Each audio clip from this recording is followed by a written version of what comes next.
Student कैसा है? तो अभी अभी जो फार्मूला हम लोगों ने पढ़ा, क्या पढ़ा? Tn बराबर a plus N minus one into D. तो उसी फार्मूले का प्रयोग करके इस प्रश्न को हम लोग सॉल्व करेंगे। अर्थात जो फार्मूला 5.1 में लगा है वही फार्मूला 5.2 में भी लगने जा रहा है, और 5.2 का क्वेश्चन नंबर यह 1 है, बहुविकल्पी का यह प्रश्न है। तो हम लोग जानते हैं Tn बराबर क्या होता है? a plus N minus one into B, ये होता है। तो इसी का प्रयोग हम लोग करेंगे। जल्दी निकलो तुम। इसी का प्रयोग हम लोग करेंगे और करके इस प्रश्न को सॉल्व करेंगे। तो कह रहा है यदि एक समांतर श्रेणी का 7वां तथा 13वां पद क्रमशः 34 और 64 है तो इसका 18वां पद ज्ञात कीजिए। तो सबसे पहले समांतर श्रेणी में देखिए क्या क्या दिया है। देखिए ए दिया है और एन दिया है और डी दिया है। तो इसमें देखिए आप लोग 7वां 13वां पद का जिक्र किया है कि नहीं किया है? यानी एन इसमें दे दिया है। क्या नहीं दिया है? ए और डी नहीं दिया है। तो हम लोग मानेंगे कि इस समांतर श्रेणी का प्रथम पद क्या है? ये है, तथा सार्वंतर डी है। ठीक, इसका सलूशन जब करेंगे हम लोग तो मानेंगे, माना समांतर श्रेणी का प्रथम पद क्या है? ए है। प्रथम पद ए है तथा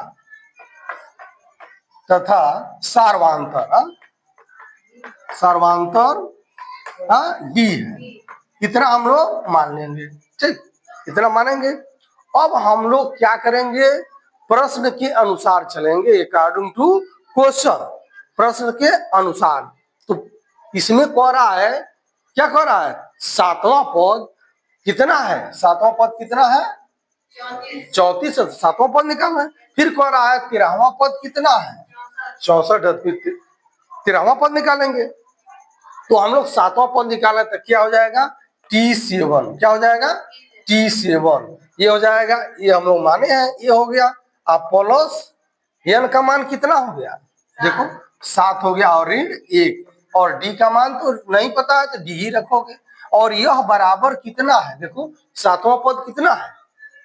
34 है। तो 34 हो जाएगा, नहीं हो जाएगा? कोई दिक्कत है समझने में? तो ये हो जाएगा ए प्लस, इसमें से घट गया कितना हो गया? 6d। अब बराबर कितना हो गया? 34। ये बन गया समीकरण नंबर 1। किसी को कोई समस्या है? नहीं। तो यह प्रथम जो कंडीशन था हम लोगों ने फॉलो कर दिया और समीकरण बन गया। अब दूसरा कंडीशन हम लोग फॉलो करेंगे। फिर क्या कह रहा है? देखिए फिर क्या कह रहा है? 13वां पद। हाँ, तो 13वां पद तक क्या हो जाएगा? T13 होगा कि नहीं होगा? बोलो। और ये हो जाएगा, होगा कि नहीं होगा? बोलो। अब ये हो जाएगा 13 ऋण 1 और डी हो जाएगा। और 13वें पद का मान कितना है? 64 है। ये हो जाएगा 64। ये हो गया ए प्लस, इसमें से एक निकल जाएगा, कितना हो जाएगा? 12। ये हो जाएगा 12d बराबर कितना हो गया? 64। ये बन गया समीकरण नंबर 2। हाँ, ये बन गया समीकरण नंबर 2। अब समीकरण 1 और 2 को विलोपन विधि से हल कर लेंगे, प्रतिस्थापन विधि से हल कर लेंगे। जो भी विधि का उपयोग आप लोग आसानी से कर सकते हैं उसको कर लेंगे। ठीक, लेकिन यहाँ पर देखिए ए और ए बराबर है कि नहीं है? तो विलोपन विधि क्या होगा? बड़े आसानी से लग जाएगा और यह सॉल्व हो जाएगा। तो समीकरण 1 और 2 को हम लोग लिख लेते हैं। तो समीकरण 1 कितना है? ए प्लस 6d बराबर कितना है? 34 है। समीकरण 2 कितना? ए प्लस 12d बराबर कितना है? 64 है। ये समीकरण 1 है और ये समीकरण 2 है। अब क्या करते हैं? घटा देते हैं। क्या करते हैं? घटाने पर। क्यों भाई, क्यों घटाने पर लिखे हैं? चिन्ह समान है। ये हो जाएगा ऋण, ये हो जाएगा ऋण और ये हो जाएगा ऋण। ये तो कट गया। अब 12 में से 6 निकल गया, कितना बचा? तो यह ऋण 6 होगा कि नहीं होगा? ऋण 6d होगा कि नहीं होगा? बोलो। अब जो है 64 में से 34 घटा दो तो 4 में से 4 गया 0 और 6 में से 3 गया 3। यह भी ऋण में होगा कि नहीं। अब ऋण दोनों तरफ हटा दूं, अब d बराबर हो गया 30 बटे ऋण हट गया तो यह इधर गुणे में इधर हो जाएगा, क्या हो जाएगा भाग में। 6 एकन्ने 6 और 6 पचे 30, तो d का मान कितना आ गया 5। d का मान कितना आ गया 5। अब जब d का मान 5 आ गया तो समीकरण 1 में रख देंगे तो ये का मान हम लोगों को मिल जाएगा। मिल जाएगा नहीं मिल जाएगा। तो लिखेंगे समीकरण 1 से, समीकरण 1 से तो हो जाएगा ए होगा कि नहीं होगा बोलो, ए आप प्लस 6d है ना, तो 6 पचे 30 होगा कि नहीं होगा, तो हो जाएगा 30 अब बराबर कितना है 34। तो ए बराबर कितना हो जाएगा, प्लस में इधर जाएगा तो माइनस में, तो 34 माइनस 30, तो ये बराबर कितना हो गया 4।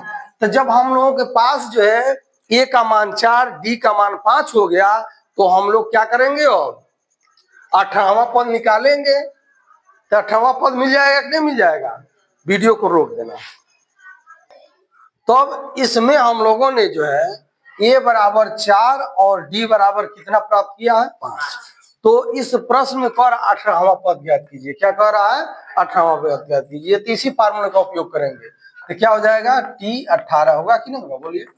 और ए का मान कितना है 4 प्लस एन का मान कितना है 18 ऋण 1 हो जाएगा और डी का मान कितना है 5 है। ठीक, ये हो जाएगा टी 18वां पद बराबर हो जाएगा, यह 4 होगा धन। अब इसमें से 1 निकल जाएगा, कितना बचेगा 17।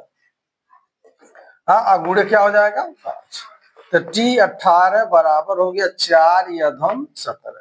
तो 17 पचे कितना हो जाएगा, हाँ 7 पचे 35 को 5 हासिल कितना होता है 3। हाँ आप 5 करने 5 3 8, 17 पचे 85 होता है। ठीक, ये हो गया। अब 85 या 4 जोड़ देंगे तो क्या हो जाएगा, हाँ 5 9 5 9 और 8, यह 89। क्या हो गया 89। तो 18वें पद का मान कितना हो जाएगा 89। तो इस तरह से ऐसे प्रश्नों को हम लोग सॉल्व करेंगे तो इसमें जो भी पद पूछेगा उसका मान निकाल सकते हैं।